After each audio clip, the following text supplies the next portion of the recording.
So, good afternoon, everybody. Welcome to today's webinar hosted by iWelcome. We're going to talk about consumer identity and IoT devices. And I'm very glad that you all could make it today.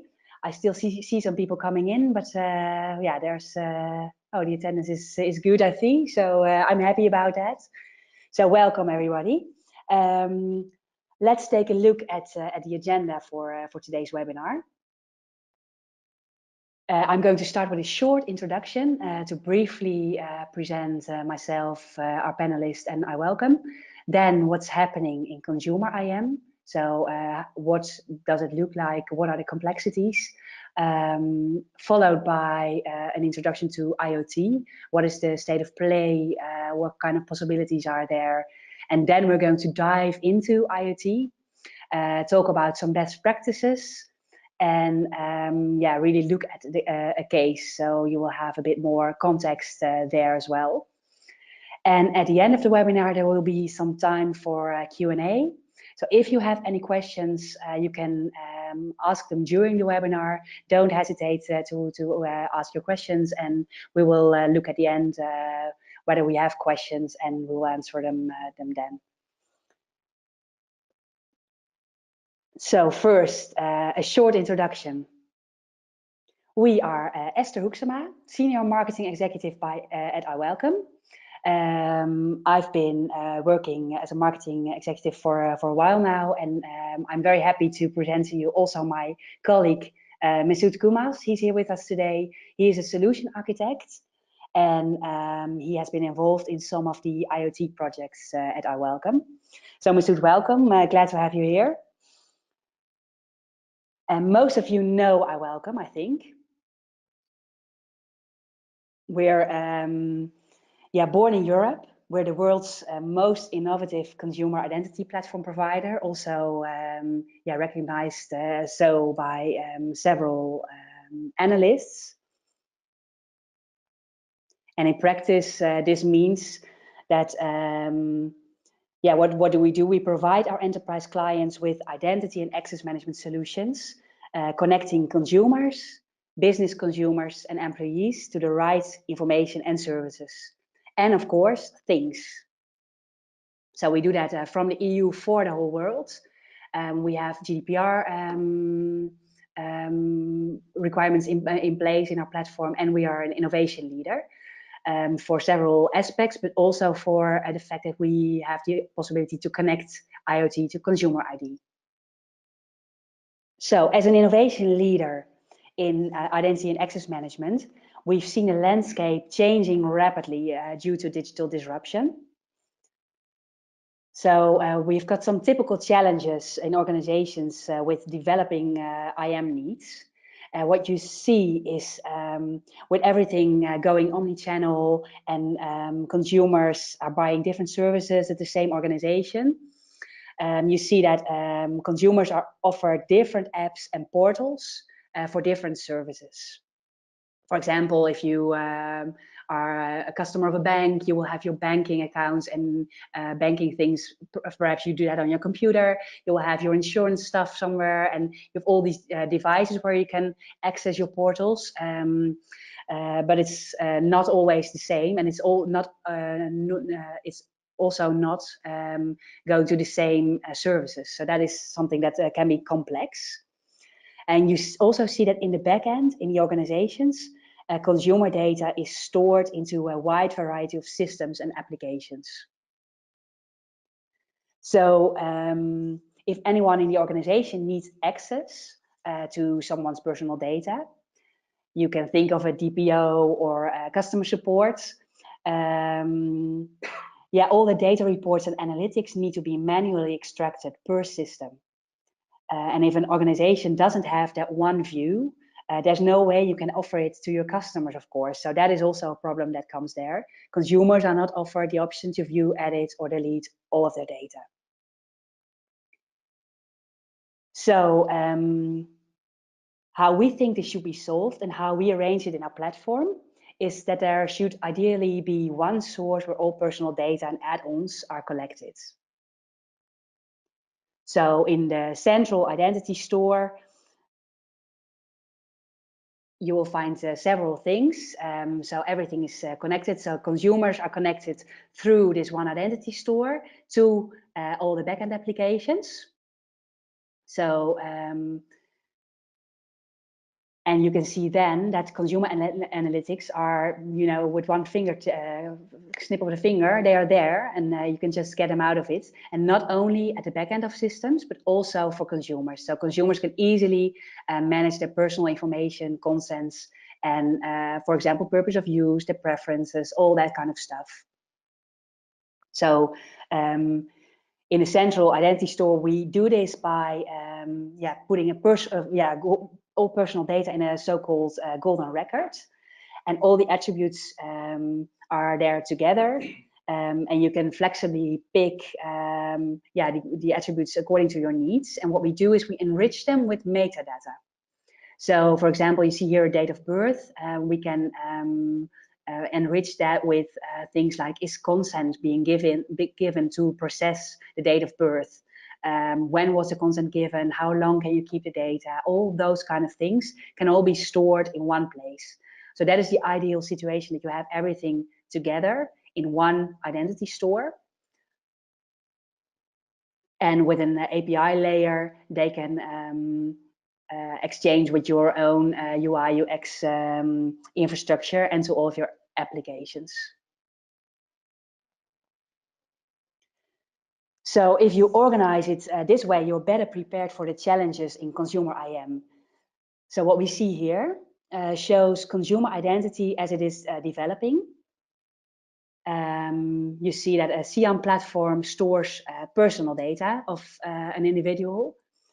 And that has, with the rise of social networks, you see that there's also identity and personal data added through social networks. So profiles are enriched with data obtained through social networks. And this could also relate to the personal data that is governed by the GDPR. You can see that all the GDPR data, you could all add them in that same consumer identity system. So you can have preferences, you can have purposes of use, right of access for a consumer, data portability, all these kind of things. It can all be in one system. And important there is the part where you can store consent. So that is something that we've added in our platform, and ideally everybody should have that.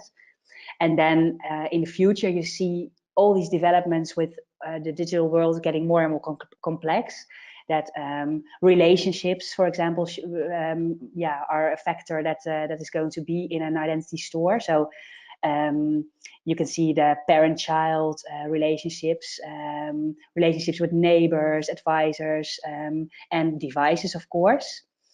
And these relationships, they allow us to link together different entities and identities for further usage in the ecosystem.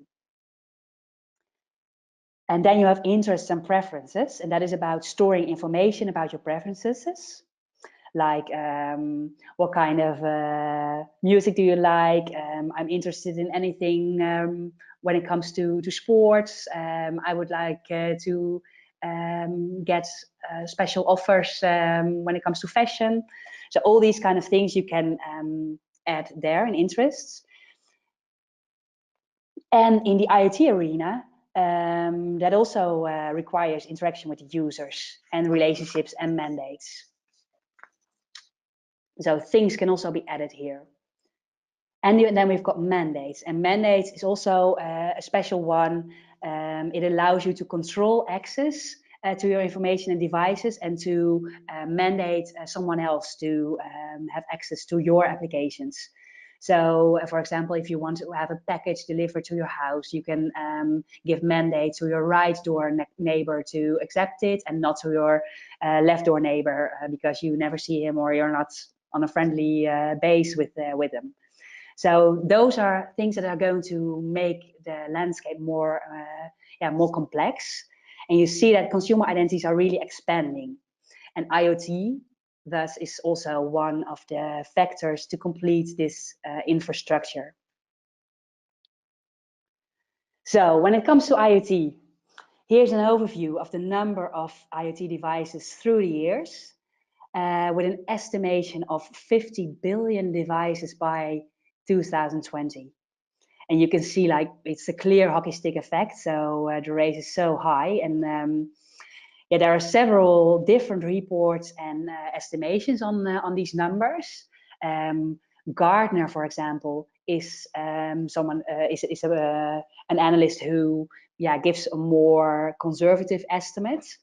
They estimate 20 billion devices by 2020, but that still is massive. Gartner wrote a report on IoT, and they predict that 65% of enterprises will adopt IoT devices. And this has a huge effect on managing access and control, because people will be outnumbered by devices in a ratio of 4:1. So imagine the consequences for identity and access management. It's really incredible. So how does this change our everyday world? We all know smart cars. I know a few people who drive them. I don't myself, unfortunately, but there is so much possible. You can, when you drive home, you can already open your garage, and the car will just drive into the garage himself. You can always trace your car. If your wife wants to know where you are, she can check your car where it is, and then she knows it. And you know, everything is connected here, and these cars, they're really amazing. So we see them now, and they get more and more adopted. So the possibilities, they seem endless. Well, then you've got home automation. That's also a very known one. For example, the UE lighting system from Philips. It's really cool, I think, because whenever you enter a room, the lights will just switch on themselves, and this is really something that makes your life easier, but also saves you money because of the energy that is saved. If you're not in a room, you will not use any energy because the lighting is just off. So that's really cool. And also we see here a fridge. So that's also one of the examples, the smart fridges. You can have this on several levels. You can also have a Google hub in your house and just say, Google, I'm out of milk. And then Google will inform your supermarket app. And depending on how you have it in your settings, the supermarket will deliver it to your door, or it comes on your list. So this is all incredible, and it's really happening today. So what also is a thing is smart toys. You see more and more self-learning toys that interact with children. They learn from children, they learn what children like, and they also adopt their behavior towards the child on that. But this is also a risk. This doll is an American production, and it's forbidden in Germany now because of privacy reasons. Because if the doll was hacked, hackers could listen to the child and also listen to information that the child was sharing with the doll. So you also see here that IoT also has risks, and this is a very clear one. Then what's also a cool thing of IoT is that it can really save labor. You see here a coffee machine. Well, on the user end, this can be super handy to make your coffee with a smart device, and you can maybe push a button and prepare your coffee while you're on your way home, so you have a warm coffee standing there if you get there. But on the other hand, the machines can also be managed by mechanics, for example. So the check if everything's still okay can be done like that on remote, and that is for companies, that is a huge money saver. So this also shows the effectiveness of IoT and how helpful it can be in really saving labor, saving money. And then for the technology averse people, even for them, there are solutions. If you have, for example, an aging family member living on his own, you can monitor behavior from a distance. So you will know if someone is all right or needs help or whatever. So, and this really reaches the quality of life and the health of people. We know, of course, the Fitbits and health apps that are there as well. But this is also a very nice example of how quality of life can be improved. If aging people can live home longer because of IoT, that is really, really impressive. So in these examples, you see that IoT has great benefits. It improves the quality of life, not just by making things easier and more fun, but also by monitoring and improving your health. Then we see that it saves money by being more efficient. It's not only for consumers, but also for companies. Like in the coffee machine example, where mechanics have digital access to machines instead of having to come by for the checks. And then you see that IoT enables us to save energy, amongst others by using behavioral data to really adapt the devices to your behavior. And we will have an example later on. But we also see risks. And if indeed, like Gartner said, 65% of companies is adopting IoT, these elements should be assessed really comprehensively. So IoT devices, they add vulnerability to a digital ecosystem. So some devices are still easily hacked, like the example of the doll.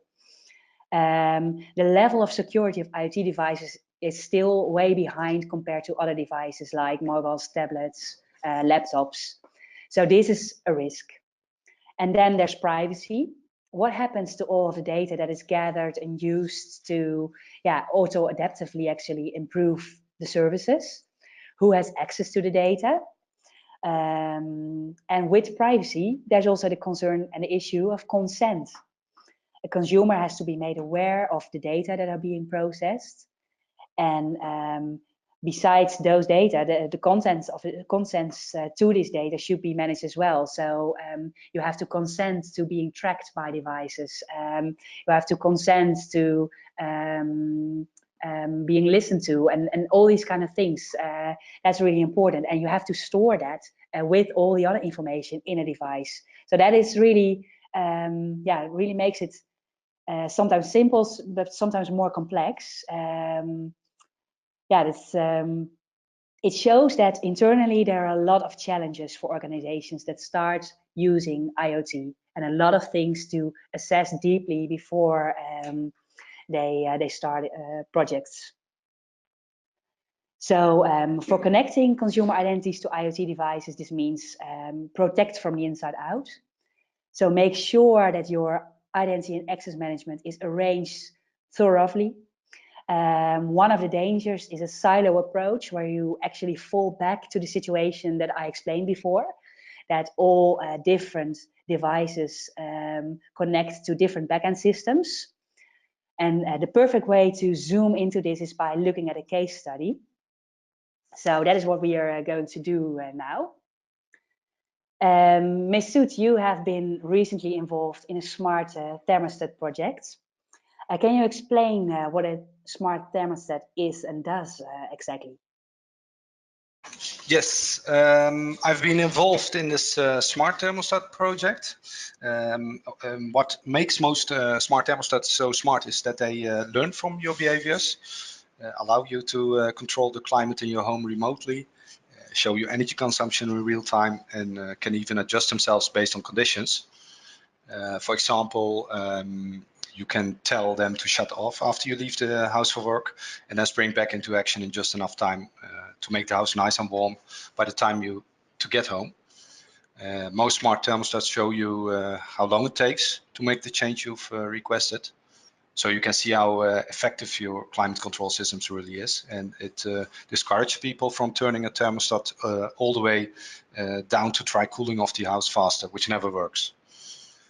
Add to that the fact that you can manage many smart thermostats from your phone or a web app, and you have a smart technology that benefits people's lives. Yeah, that sounds really interesting. And what made this IoT case fit with consumer identity so well?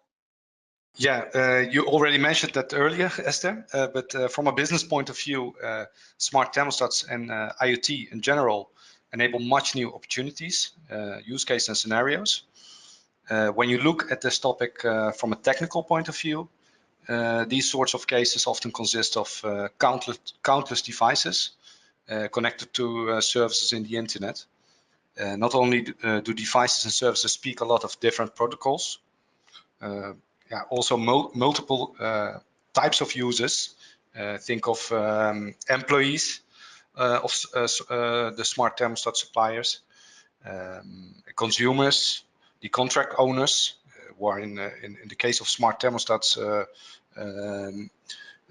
there is often one contract owner per house, but multiple people in the building are or can be connected to multiple thermostats. So this creates an increasingly hyper-connected world. And identity access management allows organizations to gain control over this world. Think of privacy for personal data, appropriate security, access control, and attribute information sharing policies. Where attributes are pieces of data about a person or entity or a thing. Sounds good. I know that it was QB where you were involved. Can you tell a little bit more about that QB case? Sure. QB is a company in the Netherlands, in Amsterdam. They've started in 2004 as Home Automation Europe, and later on created the Tone device. Tone was built as a smart thermostat, and QB wanted to change it into a smart home display device, some kind of smart home hub to control other smart devices in and around home. So it also has an app on your smartphone to control the Tone device with it. Current infrastructure, they were serving 2 energy companies, as you can see on the slide. We used this Tone smart thermostat for their customers, and they wanted to migrate to a new platform. And what was the issue? The Tone device had limited attraction for external partners and developers. And for every tenant brand, they built a different infrastructure. And all those devices were connected via VPN. It was very hard to scale up. And there was no single identity source available within the infrastructure, and all the relations were stored in different stores. So what were the business requirements for this project? Yeah, we had some, there was some business requirements for this project, like we needed to support all life cycles for identities and of course their relationships. Flexible federation with external user stores to federate with different user store. Flexible authentication, of course. They wanted to add new brands and tenants in a couple of weeks. So we need to support a fast onboarding setup. And it needed to be scalable to millions of devices and identities, because every device can have different end users, for example, multiple end users, for example, 2 or 3 identities who are related to each other. And of course, consent management was a requirement. Okay, that sounds quite complex, actually. I'm also curious, what does the high-level business architecture landscape looks like? Yeah, in this new slide, you can see the desired infrastructure. We started the project, and the next target was to have this Tone Smart Hub device, which would be API-based to connect different smart devices at home to your Tone device. And they needed a scalable infrastructure underneath. And this slide shows you the desired infrastructure. You can see in here the 3 layers. Device to cloud connectivity layer. It's used to get all commands from and to the devices. Then we have the API management layer.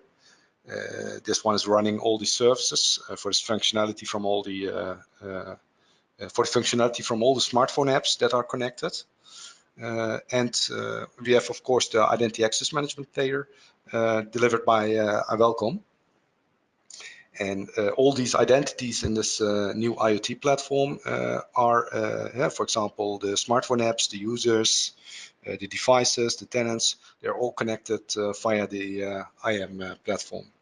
Okay, so it was quite a complex situation then. What were the identities and the relations in that QB network?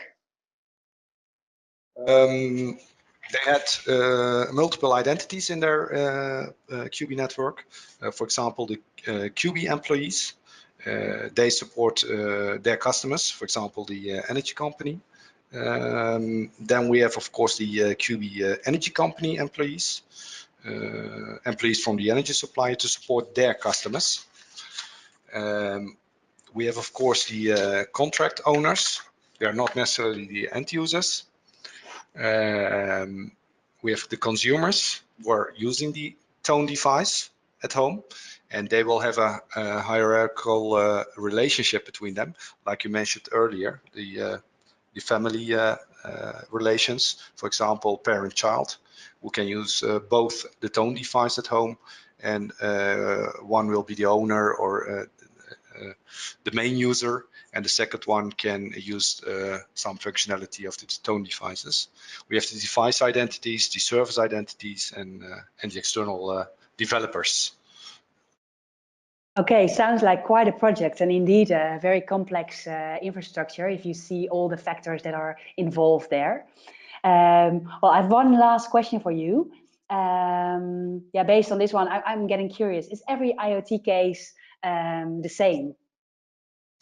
No, this time we had a customer with an existing IoT platform and a user stores and using different brands, tenants. We started with migrating them to one single store with all the identities in it and all relationships between those identities. After the migration, the requirement was that users should not reset their passwords or don't need to connect their devices again to their identity, to their user identity, and all relations should be in one single store. This is of course one specific use case for QB, and every customer has his own way of storing their internal identities with or without IoT in their landscape. In almost all IoT cases, we see one central place of storing identities and relationships. Okay, sounds good. What I believe is that yeah, there's still a lot of things to do also in standardization in the whole IoT area, because yeah, it's really complex, as we see now looking at a case like this. I know that Kantara is among others working on standards and looking into that. So yeah, that is something that is evolving. Yeah, I'm really hoping that that in the time to come that we will have more case studies, more best practices, and also listeners, if you have good examples, don't hesitate to share them with us. We're very keen on yeah, seeing more of these things. So yeah, I'm finished with asking questions to Mesut. I'm really happy that you are here to enlighten us and tell us a bit more about the QB case. Yeah, it was a pleasure to be here. Thank you. Great. And I'm looking if anyone else has questions, but I don't see anything pop up. So I think it was really clear to the listeners then. I hope you enjoyed the story and the information that we shared. Thank you very much all for being here. We will have a new webinar soon joined with KPMG, but we will inform you in a separate email about that. If you have any questions, don't hesitate to send us an email afterwards, or yeah, get in touch with us. And many thanks for being here, and I wish you a very good day. Thank you.